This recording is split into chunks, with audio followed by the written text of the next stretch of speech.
Hello, welcome. Here with you. In today's video, we are going to look at few common problems that you may face while speaking with others in English and simultaneously the ways to overcome the problems to be a smart speaker in English. আমরা কিছু common problems নিয়ে কথা বলবো যেগুলো আমরা ইংলিশে কথা বলার সময় প্রায় ফেস করি একই সাথে প্রবলেমগুলোর সুইটেবল সলিউশনস নিয়েও আলোচনা করব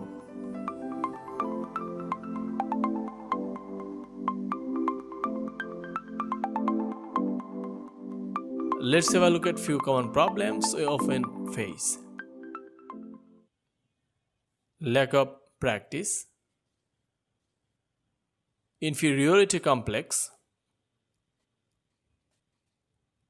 lack of confidence, lack of suitable environment, mumbling. Let's explain in details with suitable solutions. ইংলিশে স্মার্ট স্পিকার না হওয়ার প্রধান অন্তরায় হচ্ছে ল্যাক অফ প্র্যাকটিস। অনুশীলন ছাড়া কোনো কিছুতেই ভালো হওয়া যায় না। আমরা জানি practice makes a man perfect. প্র্যাকটিসের বিকল্প কিছু নেই। আমরা যতই ইংলিশে ভোকাবুলারি বা গ্রামাটিক্যাল রুলস মুখস্থ করি না কেন, চর্চা না করলে এই ভোকাবুলারিস বা গ্রামাটিক্যাল রুলস ইংলিশে কথা বলার ক্ষেত্রে খুব বেশি কাজে লাগবে না। সুতরাং শুধু মুখস্থ করলেই হবে না, তা বাস্তবে প্রয়োগ করতে হবে, অর্থাৎ প্র্যাকটিস করতে হবে। আর এই প্র্যাকটিসটা হবে অবশ্যই নিয়মিত, তাহলেই গ্রাজুয়ালি ইংলিশে স্মার্ট স্পিকার হওয়া যাবে। ইনফিরিয়রিটি কমপ্লেক্স এর অর্থ হলো হীনমন্যতা। হীনমন্যতা এক ধরনের অনুভূতি যা আক্রান্ত ব্যক্তিকে মনে করিয়ে দেয় সে অন্যের তুলনায় নিচু বা ছোট। এই ইনফিরিয়রিটি কমপ্লেক্স এর কারণে আমরা ইংলিশে কথা বলতে চাই না। ইংলিশে কথা বলা শুরুর আগেই আমরা মনে করি অন্যের তুলনায় আমি ইংলিশ কম জানি, আমার অনেক বেশি ভুল হবে, ভুল হলে আমি অপমানিত হব ইত্যাদি। এই প্রবলেমের কারণে আমরা অনেকেই ইংলিশে অনেক কিছু জানার পরেও কথা না বলে চুপ করে থাকি। ইংলিশে স্মার্ট স্পিকার হতে চাইলে অবশ্যই এই ইনফিরিয়রিটি কমপ্লেক্স বা হীনমন্যতাকে ওভারকাম করতে হবে। ইনফিরিয়রিটি কমপ্লেক্সকে দূর করতে চাইলে যা প্রয়োজন তা হলো B the person to start conversations in English. অন্য কেউ ইংলিশে কথা বলে তারপর আমি শুরু করব, এই চিন্তা বাদ দিয়ে we have to be the person to start conversations in English.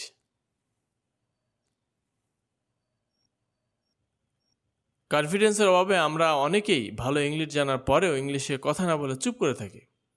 ইংলিশে কথা বলতে আমাদের ভয় কাজ করে। To be smart speaker in English we have to be confident. যদি আমার কোনো বন্ধু ভালো ইংলিশে কথা বলতে পারে তাহলে হোয়াটস রং উইথ মি? ডেফিনেটলি আমিও পারব। সুতরাং কনফিডেন্স বিল্ড আপ করতে হবে। What I am trying to make others understand it May grammatically wrong, so what? আমি কি বলতে চাই তা যদি অপরকে বোঝাতে পারি, দ্যাটস দ্য কমিউনিকেশন। কমিউনিকেশন বলতে আমরা বুঝি মিউচুয়াল আন্ডারস্ট্যান্ডিং।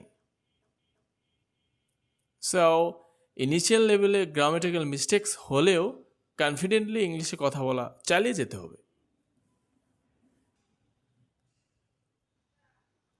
উপযুক্ত পরিবেশ না থাকার জন্য অনেক সময় ইংলিশে ভালো স্পিকার হওয়া যায় না। বাংলা আমাদের মাতৃভাষা হওয়ার কারণে ইচ্ছা করলেই আমরা সব সময় সব পরিবেশে ইংলিশে কথা বলতে পারি না। আমরা ইচ্ছে করলেই একজন মুদি দোকানদারের সাথে অথবা একজন রিক্সা চালকের সাথে ইংলিশে কথা শুরু করতে পারি না। We need to understand the environment. You might have heard two famous names, American psychologist B.F. Skinner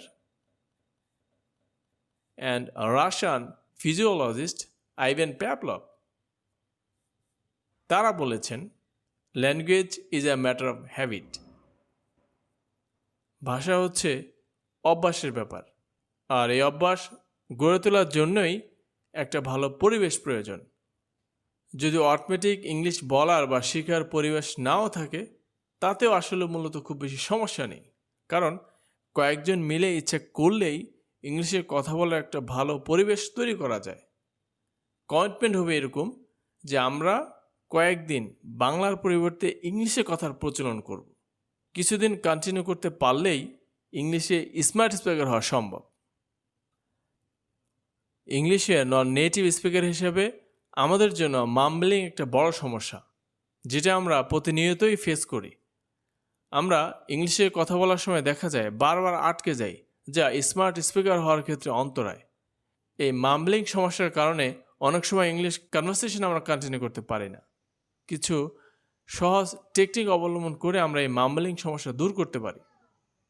যেমন আমরা যখন পরস্পরের কথা বলি, তখন একটি বাক্য বলার পর আরেকটি বাক্য বলার আগ পর্যন্ত চুপ করে না থেকে আমরা এই দুই বাক্যের গ্যাপ কিছুটা কমাতে পারি।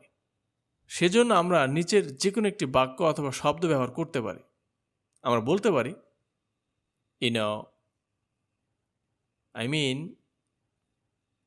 it seems to me that, what should I say? I'm going to say that I feel well, etc.